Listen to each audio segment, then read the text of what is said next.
that time again, guys. Welcome back to the channel. I am with Jen right now, or she is with me, one or the other, both, whatever. I just ordered the radiator hoses from Summit, and since they're in Sparks, Nevada, and I'm in Sacramento area, they should be here either tomorrow or the next day. So I took advantage of the fact that I'm getting those and went and got new battery, coolant, oil filter, spark plugs, the whole shebang. So it's time for me to get this top portion of the motor put back in. I got to do the, what are they? The injectors, and put the intake in and all that good stuff, and we should be good to go. Maybe I'll even get to changing the oil. I don't know. That might wait for tomorrow. We'll see. But Jen's here hanging out with me. So she might be able to help with something if I, need something. Otherwise, I'm just going to time lapse this whole thing. There's really nothing to it. Pop the injectors back in, pop the fuel rails on, screw the fuel rails down. You're good to go for the intake. And the intake is one of those things where if you've taken it off, you're going to be able to get it back on. It's, that's just kind of the same deal, and so there really isn't much to explain. So like I said, we'll time lapse it and just show you all the things that are going on. Okay, so I'm gonna start by pulling out all of the plugs that I put in.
Okay guys, the intake is on.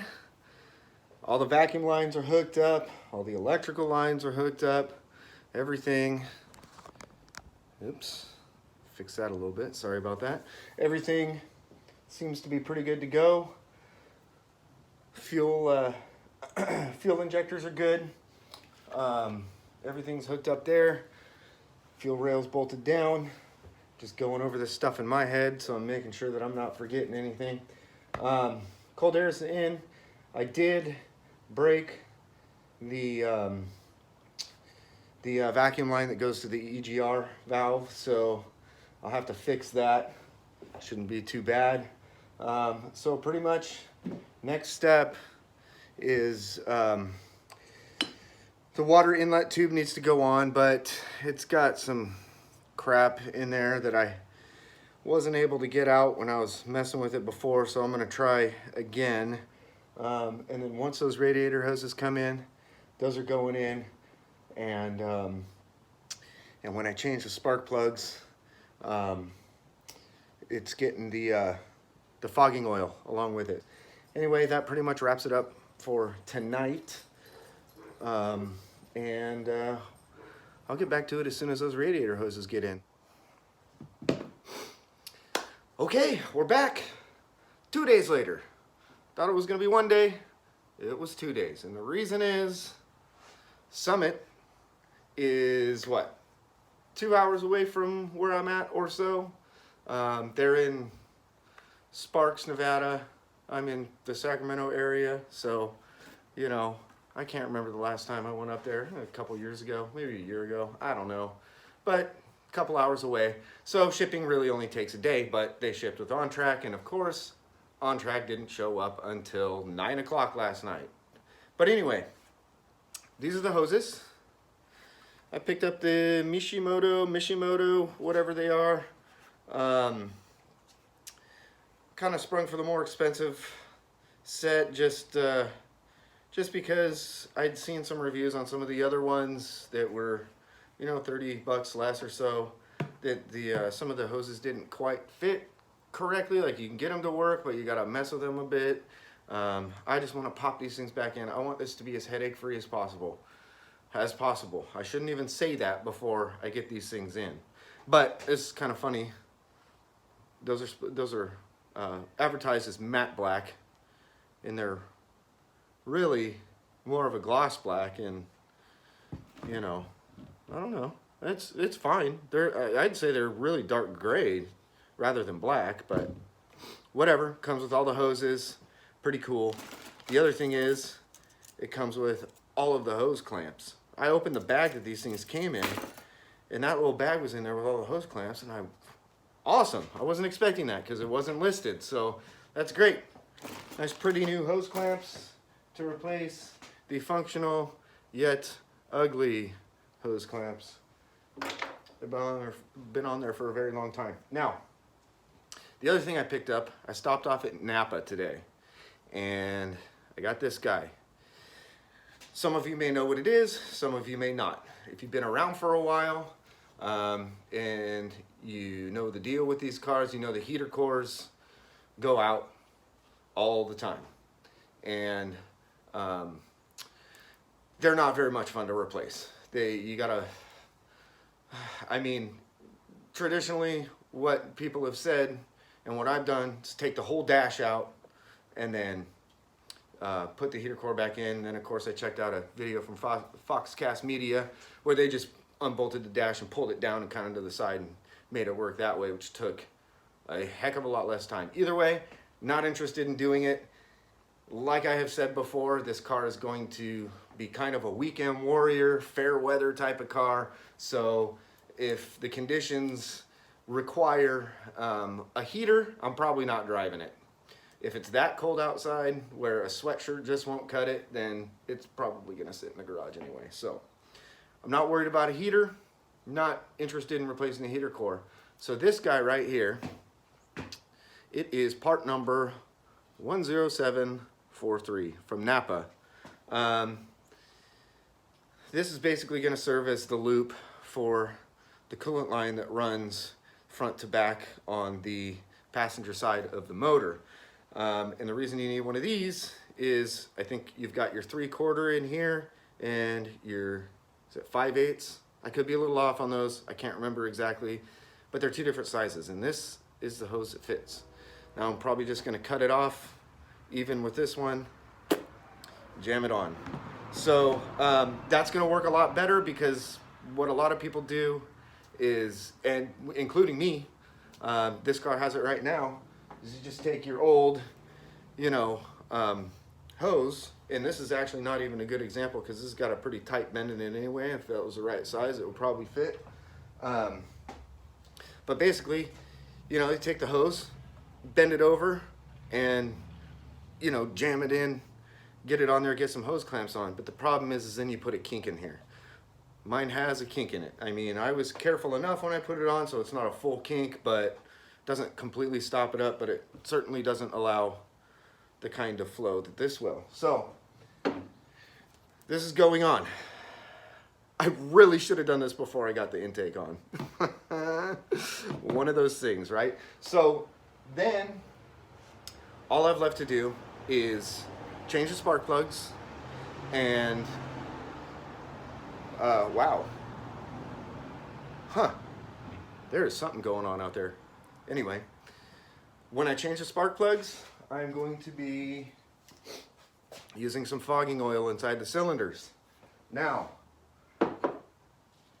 it may not be 100% necessary, but this engine has been sitting for a long time.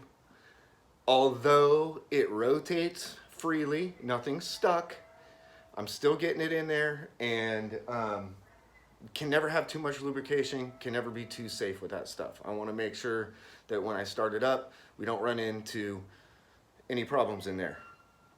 Knock on wood. That's a wood piece. So that's that. Then what I've got to do is fill the radiator, change the oil, and put the battery in, and then we're good to go. Then we're going to fire it up. I'm going to put all this stuff in. No sense in going over how to do any of it. You know, with these hoses, pop them on, you know, hose clamp them, you're good to go. Cut this one, pop it on, hose clamp, good to go. Spark plugs, put those in. I mean, it's all super, super basic stuff. So the next time we see each other may be when I'm about to fire up the car. So wish me luck, you guys. I'm gonna go turn some tunes on, jam out while I'm wrapping the rest of this stuff up, and then maybe we can get going. Okay, I don't know how well that's gonna focus there, but I figured I'd show you guys what this kind of looks like down here. Oh, let me get my finger out of the way there. So that's that heater bypass hose. So as you can see, I just rolled it all around and then clamped it. But I guess in a moment of being a complete moron, if you can see that bottom hose down there, pointed down at the bottom there, that's the part I need to get to unscrew it. So go me when I put this motor in this car, right? All right, we'll catch up later. All right, guys, real quick again, this is what I did with the hose, that bypass hose. I had to cut it down a little bit. Even the big side needed to be cut down. It's not the cleanest cut in the world because I could only find a dull razor blade, but it'll work. That should fit on there. I'll show you it once I get it on. So that is the new bypass hose right there. It's pretty up on the firewall. So, you know, I would have liked to cut it a little bit shorter, pull it back a little more, but if I would have done that, then it probably would have kinked in the middle. So, you know, I just left it like that. It'll be fine. It's a whole heck of a lot better than the other one. And I don't know if you can hear that, but I'm draining the oil right now.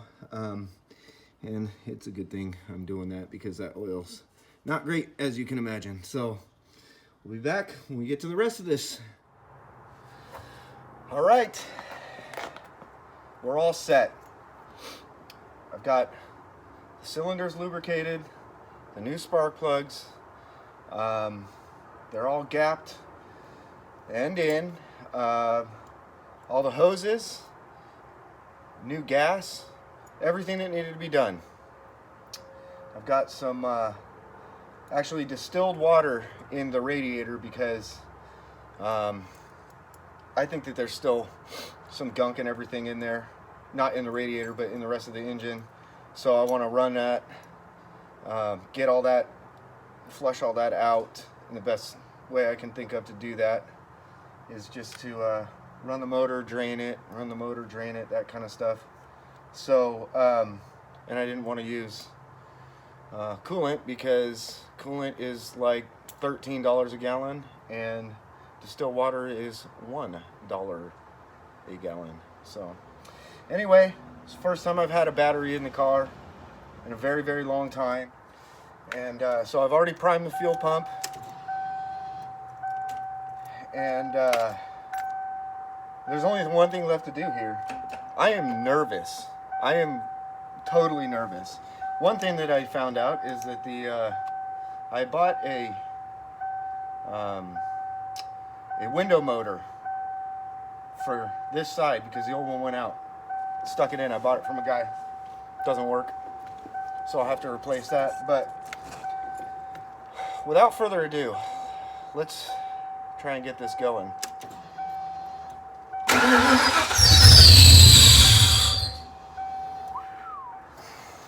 Okay, did that scare the hell out of you? It scared the hell out of me. my smog pump froze up.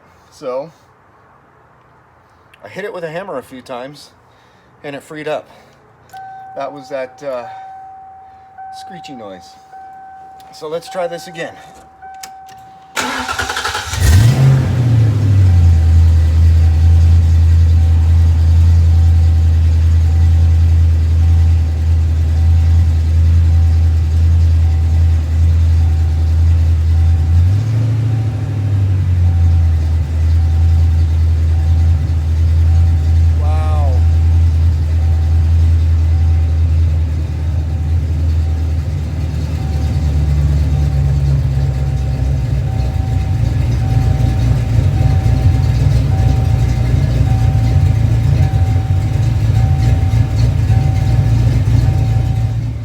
Okay, you guys, holy shit. Excuse my language, but my goodness, I am super pumped. I mean, this thing hasn't run in a long time. You want to hear it?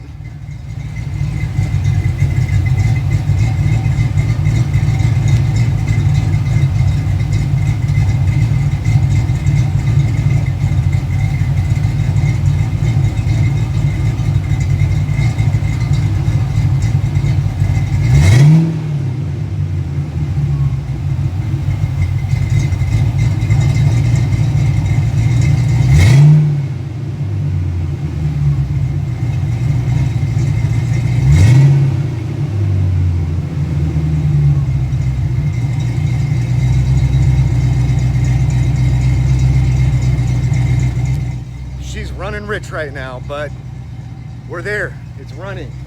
That's the important part for right now. So probably do a base idle reset on it, and figure out why it's running rich, but it's running. I can't drive it right now because I've got to clear some stuff out on the side before I do anything else, but it runs. Thank God. Thank God. I mean, God, doesn't that sound good? Sounds like it has a cam. It doesn't have a cam. It's probably a vacuum leak. So we'll chase all that stuff down too. Just a little bit of time, but we're there. We are there, and I could not be happier. So anyway, I'm gonna go tinker. Oh, idle just dropped.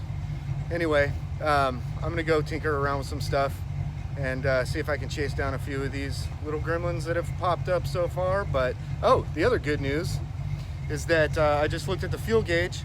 My fuel gauge never worked in this, and I wasn't sure if it was the fuel sending unit or the slosh module.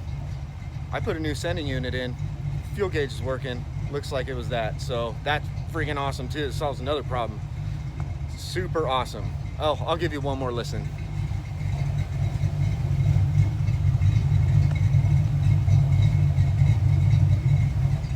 Oh my God, it's so good. It's so good. So thanks for watching, you guys.